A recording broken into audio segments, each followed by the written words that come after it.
काल आलोय आम्ही रात्री 8 वाजता इथं. आम्हाला म्हणजे घरून 2 वाजता निघालोय. आता सकाळी आम्हाला 10 वाजता ट्रेन होती. 10ची ट्रेन कॅन्सल करून आम्हाला दुसऱ्या दिवशी सकाळी 6:15ला म्हणून सांगितलं. आम्ही सकाळी इथं पुण्यात तसंच राहिलो. लहान बाळ आहे बरोबर. परत 10:45 सोडणार म्हणून सांगितलं. 10:45 परत सांगितलं 2:15 सोडणार.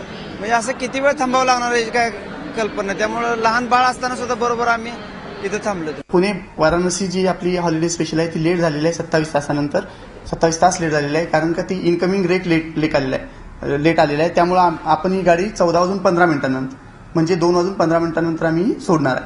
त्यामध्ये प्रवाशांसाठी आम्ही जे आमच्याकडे PNR नंबर असतात त्यावरती जे मोबाईल नंबर असतात त्यावरती मेसेज दिलेला आहे.